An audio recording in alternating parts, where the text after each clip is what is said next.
السلام علیکم جی، آپ دیکھ رہے ہیں سیاست نامہ یوٹیوب چینل میں آپ کا میزبان عثمان خان۔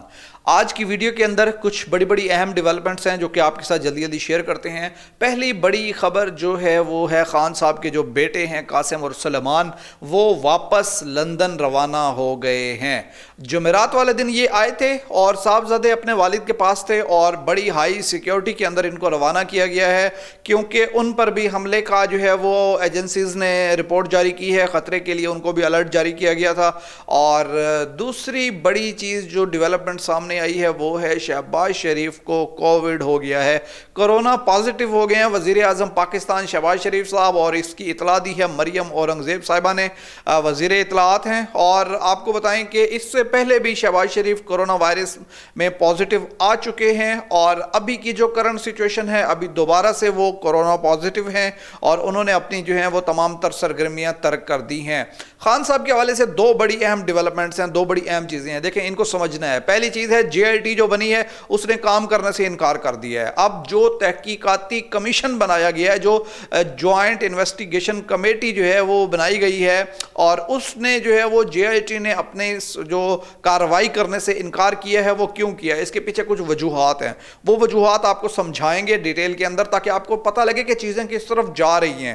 اور دوسری بڑی چیز ہے وہ ایک نئی ڈیولپمنٹ سامنے آئی ہے پولیس کی طرف سے۔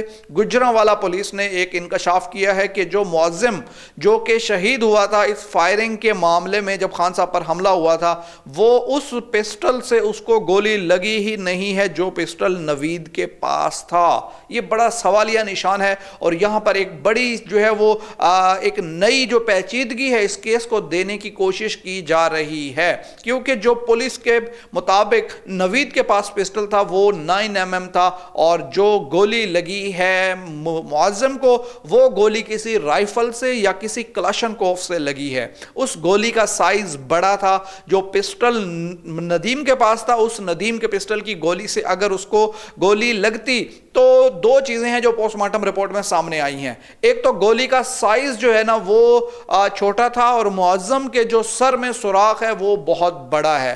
چونکہ وہ گولی چھوٹی تھی، وہ گولی اگر لگتی تو اتنا بڑا سوراخ نہیں ہونا تھا، ڈاکٹرز کے مطابق، ڈاکٹرز نے یہ بتایا ہے۔ اب آپ کو بتائیں کہ دوسری بڑا جو انکشاف ہوا ہے پوسٹ مارٹم کی رپورٹ میں وہ یہ ہوا ہے کہ معزم کو گولی جو ہے وہ قریب سے نہیں لگی، اس کو گولی کافی دور سے لگی ہے، اور دوری کا فاصلہ جو بتایا جا رہا ہے وہ 30 میٹر سے زیادہ کا فاصلہ بتایا جا رہا ہے۔ جو ڈاکٹرز ہیں انہوں نے بتایا ہے کہ اگر گولی قریب سے لگتی ہے تو اس کے نشان ہوتے ہیں اور وہ جگہ بلیک ہو جاتی ہے، اور وہ بلیک کیوں ہوتی ہے؟ وہ کاربن کی وجہ سے بلیک ہوتی ہے۔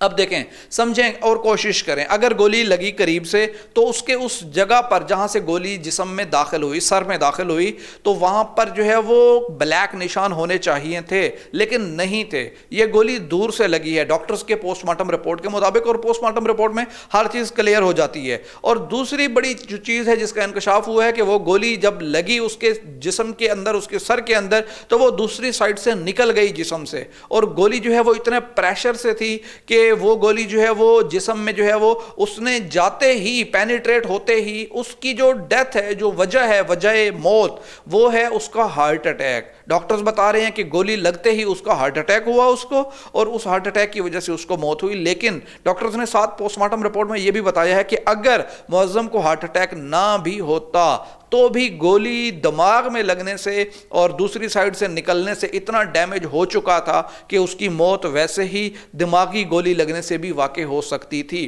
یہ دو چیزیں ہیں جو کہ بہت امپورٹنٹ ہے۔ اب اس میں جو ہے وہ پولیس تحقیقات کر رہی ہے، لیکن کسی دوسرے ملزم کو نہیں پکڑا گیا، ابھی تک نہیں گرفتار کیا گیا۔ پولیس رپورٹس میں یہ چیز بھی ثابت ہو چکی ہے کہ ایک ملزم نہیں تھا، ایک سے زیادہ تھے، گولیاں دو طرف سے چلی ہیں، اور وہ گولیاں دوسری طرف سے چلانے والا کون تھا وہ ابھی تک نہیں معلوم ہو سکا ہے۔ اب جو نیا انکشاف ہوا ہے اس کے مطابق اگر گولی معزم کے اوپر نوید نے نہیں چلائی تو پھر وہ کون تھا جس نے گولی چلائی ہے، اور وہ گولی کس نے ماری، کس اینگل سے ماری گئی، اور کتنے فاصلے سے ماری گئی۔ وہ گولی مارنے والا کیا معزم کو بچانا چاہتا تھا یا وہ نوید کو بچانا چاہتا تھا؟ دیکھیں اس بات پر بہت زیادہ شکوک و شبہات پیدا ہو رہے ہیں کہ ہو سکتا ہے نوید کو پکڑنے کے لیے معظم آ رہا تھا تو نوید کو بچانے کے لیے تاکہ وہ بھاگ جائے معظم کو گولی مار دی کسی دوسرے شوٹر نے.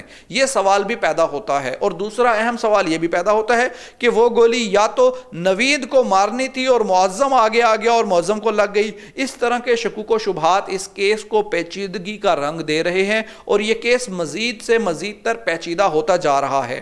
اب آپ کو ایک اور چیز بتائیں, پولیس نے ایک نیا انکشاف کیا ہے کہ وہ تیسرے ملزم کو گرفتار کرنے کے لیے چھاپے مار رہے ہیں. اب پہلا ایک ملزم تو گرفتار ہے نوید, دوسرا ملزم کے بارے میں جو ہے پولیس نے رپورٹ جاری کی تھی کہ وہ کیونکہ گولیاں دو اطراف سے لگی ہیں اس لیے دوسرے ملزم کو بھی گرفتار کیا جائے گا. اور اب تیسرا ملزم کہاں سے آ گیا اس سارے کیس کے اندر؟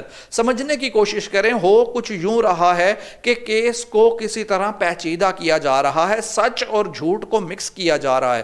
جب کسی کیس کو خراب کرنا ہوتا ہے تو اس کے اندر سچ کے ساتھ جھوٹ کو اتنا مکس کر دیتے ہیں کہ اصل سچ کی سمجھ ہی نہیں آتی ہے. تو یہ اس طرح سے اس کیس کو پیچیدگی کا رنگ دیا جا رہا ہے. پہلے اس کو پیچیدہ کیا گیا, اس کی ایف آئی آر ہی 5 دن تک نہیں کاٹی گئی جب تک سپریم کورٹ کی طرف سے آرڈر نہیں آئے, اور وہ اگر ایف آئی آر کاٹی بھی گئی تو اس میں اصل مدعی کو سائیڈ پہ رکھ کے جن ملزمان پر ان کو شک تھا, عمران خان کو اور پی ٹی آئی کو, ان کے نام ہی نہیں ڈالے گئے اور اپنی مرضی سے ایس ایچ او نے اپنی مدعیت میں ایک پولیس رپورٹ جو ہے وہ ایف آئی آر درج کر دی. اب P T I us report کو ماننے سے انکاری ہے. اب آپ کو بتائیں, چلو جیسے تیسے کر کے ایف آئی آر کٹ تو گئی 5 دن کے بعد, لیکن شواہد مٹا دیے گئے, کنٹینر سے شواہد مٹانا شروع ہو گئے اور بہت ساری چیزیں ہیں جن کو جو ہے وہ چھپایا گیا حقائق کو. اور اب جو نیا جو اس میں ڈیولپمنٹ آئی ہے وہ یہ آئی ہے کہ جو جے آئی ٹی بنائی گئی ہے اس جے آئی ٹی نے کام کرنے سے انکار کر دیا ہے. اب جے آئی ٹی بنانے کے بعد رانا ثناء اللہ بیمار ہو گئے ہیں.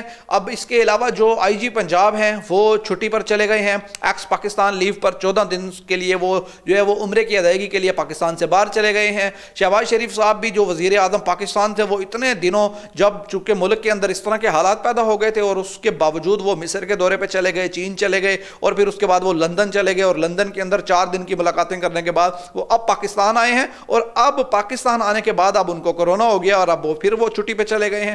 تو یہ ساری چیزیں جو ہیں وہ کس طرف اشارہ دے رہی ہیں, کیا کیا سمجھ آ رہی ہے عوام کو؟ ابھی جو اصل میں سچویشن یہ بنی ہے کہ عوام کو جو ہے وہ عوام بہت سمجھدار ہو گئی ہے. لوگوں کو سوال کرنا جو ہے وہ ان کو آ گیا ہے. پہلے لوگوں کو سوال کرنا ہی نہیں آتا تھا, لوگ پوچھتے ہی نہیں تھے. جیسا ان کو بتا دیا, اب لوگ ٹی وی کی بجائے سوشل میڈیا کو زیادہ دیکھتے ہیں. ٹی وی جو ہے وہ صرف لوگوں کو دکھاتا ہے جو ٹی وی خود دکھانا چاہتا ہے, اور سوشل میڈیا پہ لوگ وہ دیکھتے ہیں جو لوگ خود دیکھنا چاہتے ہیں. تو لوگوں کو حقائق سمجھ آتے ہیں, لوگوں کو جو توڑ موڑ کے میڈیا کے اوپر چیزیں دکھائی جاتی ہیں. اب آپ کو ایک اور بات بتائیں کہ گیلپ پاکستان نے سروے کیا ہے اور اس سروے کے مطابق پاکستان میں 57% لوگوں نے پچھلے 6 مہینوں کے دوران ٹی وی دیکھا ہی نہیں ہے. لوگ یوٹیوب سے ویڈیوز دیکھتے ہیں, لوگوں کو سوشل میڈیا پر اتھینٹک انفارمیشن ملتی ہے, لوگوں کو ٹی وی پر اعتماد نہیں رہا. ٹی وی بیسیکلی کمپین رن کر رہے ہیں اس وقت جو ہے وہ کچھ مخصوص لوگوں کی, جو مخصوص لوگ ان تمام میڈیا چینلز کو چلا رہے ہیں اور ان کو یعنی ان کو کنٹرول کر رہے ہیں. بیسیکلی میڈیا مکمل پاکستان میں اس وقت کنٹرولڈ ہاتھوں میں ہے اور اس میڈیا کو آزادی صحافت برائے نام رہ چکی ہے. اور اب جو جے آئی ٹی نے انکار کیا ہے, انہوں نے کہا ہے کہ ہمیں جو چیف سیکرٹری ہیں ان کی طرف سے آرڈر نہیں ملے کہ آپ اس پر کارروائی کریں, ہمیں آئی جی پنجاب کی طرف سے کوئی آرڈر نہیں ملے, ہمیں وزیر داخلہ کی طرف سے کوئی آرڈر نہیں ملے, لہٰذا ہم کام نہیں کریں گے, ہم کارروائی نہیں کریں گے. تو یہ بہت سارے معاملات ہیں جو اس سارے پروسیس کو پیچیدہ بنا رہے ہیں اور پیچیدگیاں بڑھتی جا رہی ہیں. اور یہ بڑھنے کی وجہ کیا ہے؟ تاکہ اصل مجرموں کو بچایا جا سکے اور اس کیس کو سچ اور جھوٹ کو اتنا مکس کیا جا سکے کہ اصل سچائی لوگوں کو معلوم ہی نہ ہو سکے. اب تک کے لیے اتنا ہی. اپنا رکھیے گا خیال. ویڈیو پسند آئی ویڈیو کمنٹ سیکشن میں اپنی رائے کا اظہار کیجیے گا. ملیں گے نیکسٹ ویڈیو میں, تب تک کے لیے اجازت. خدا حافظ.